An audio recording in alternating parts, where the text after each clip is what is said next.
నా పేరు విశా కిరణ్ కుమార్, రైతు స్వరాజ్య వేదిక సంఘం రాష్ట్ర బాధ్యుల్ని. కౌలు రైతుల సమస్య ఆంధ్రప్రదేశ్లో చాలా తీవ్రంగా ఉంది. కౌలు రైతులు 50% పైగా, కొన్ని జిల్లాల్లో అయితే 90% వరకు కూడా వ్యవసాయం కౌలు రైతుల చేతి మీదుగా జరుగుతున్నా కూడా వాళ్లే కష్టపడి, వాళ్లే పెట్టుబడి పెట్టి, వాళ్లే రిస్క్ తీసుకొని, వాళ్లే నష్టాలు భరించి చేస్తున్నప్పుడు ప్రభుత్వ సహాయం వాళ్ళకే అందాలి అనేది అందరూ యాక్సెప్ట్ చేస్తున్న విషయం. ఇప్పుడు వైఎస్ఆర్సీపీ వాళ్ళు ప్రతిపక్షంలో ఉన్నప్పుడు ఇది మాట్లాడినప్పుడు కూడా వాళ్ళు తప్పనిసరిగా కరెక్టే అని చెప్పేసి మేము కొత్త చట్టం తీసుకొస్తామని చెప్పి కొత్త చట్టం కూడా తీసుకొచ్చారు.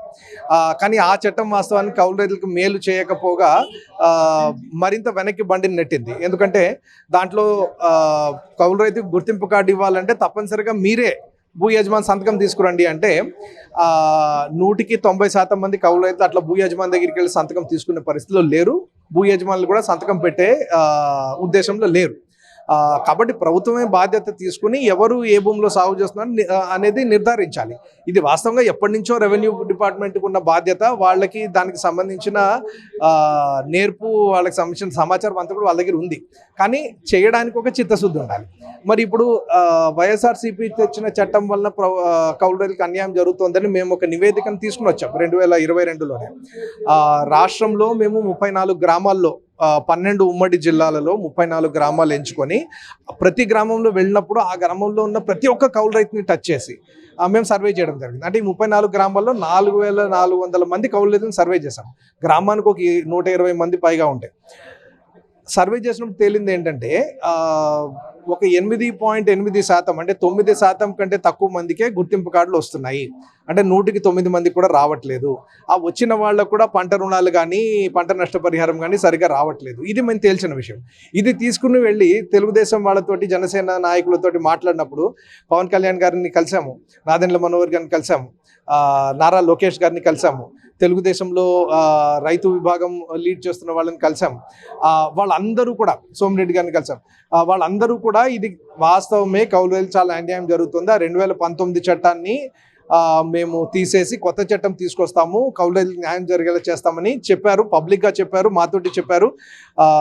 పవన్ కళ్యాణ్ గారు అయితే కౌలు రైతు భరోసా యాత్ర అని చెప్పి కౌలు రైతులు ఆత్మహత్య చేసుకుంటున్న విషయాన్ని గుర్తిస్తూ వాళ్ళకి ₹1,00,000 సాయం చేస్తానని చెప్పి చాలా జిల్లాల్లో తిరిగారు. వాళ్ళకి రైతు ఆత్మహత్యల జాబితాలు కూడా మేమే ఇచ్చాము. సరే, మీరు కొన్ని వందల మంది ఆత్మహత్య చేసుకున్న తర్వాత కౌలు రైతుల కుటుంబాలకు సాయం చేశారు, మంచిదే. కానీ కౌలు రైతులు ఆత్మహత్య చేసుకోకుండా ఉండాలంటే వాళ్ళకి గుర్తింపు లభించాలి, వాళ్ళకి ప్రభుత్వం నుంచి అంత సహాయం లభించాలి. మరి దాని గురించి ఏం చేస్తున్నారు? సంవత్సరం అయింది, మీరు పవర్లో ఉన్నారు, ఉప ముఖ్యమంత్రిగా ఉన్నారు.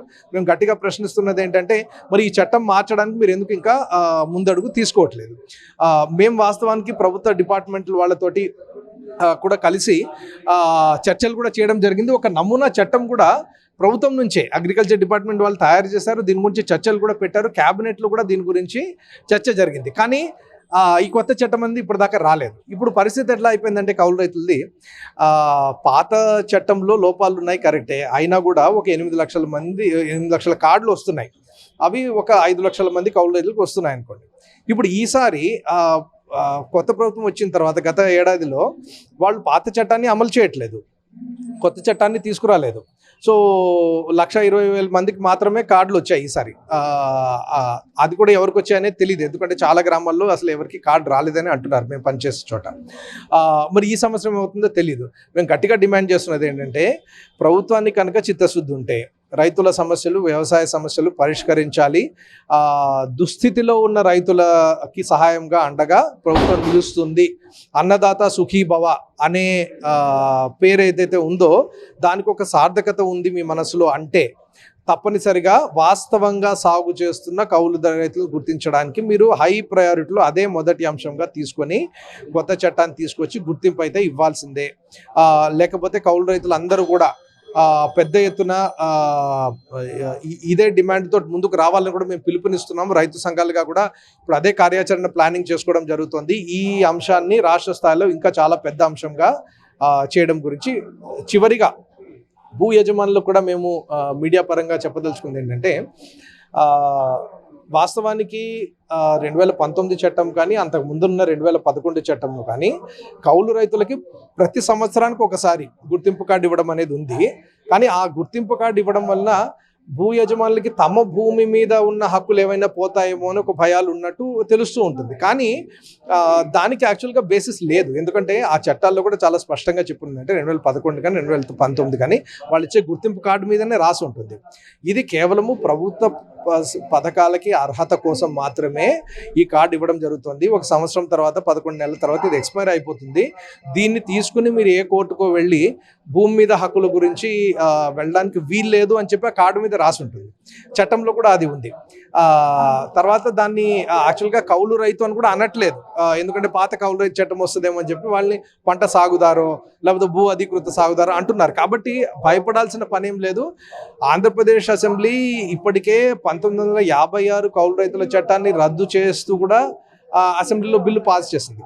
కాబట్టి భూ యజమానులని కోరుతున్నది ఏంటంటే, ప్రభుత్వ పథకాల కింద ఇస్తున్నది, అది అన్నదాత సుఖీభావ కావచ్చు, అది పంట రుణాలు కావచ్చు, వడ్డీ లేని పంట రుణాలు కావచ్చు, లేకపోతే పంట నష్టపరిహారం, పంట బీమా కానీ, పంట కొనుగోలు పథకాలు కానీ, ఇవన్నీ కూడా ఎవరైతే వాళ్ళ డబ్బులు ఇన్వెస్ట్ చేసి దున్నడం కోసం, ఎరువుల కోసము, విత్తనాల కోసము వాళ్ళు కష్టపడి సాగు చేస్తున్నారో, రిస్క్ తీసుకొని వాళ్ళ కోసం ఏర్పరిచిన పథకాలు. కాబట్టి మీ భూమిలో కౌలు రైతులు సాగు చేస్తుంటే ఆ పథకాలు మీ కౌలు రైతులకు అందే విధంగా మీరు కూడా సహాయపడండి, తోడ్పడండి. అదే న్యాయమైన విషయము అని మేము భూ యజమానులు కూడా చెప్తున్నాం.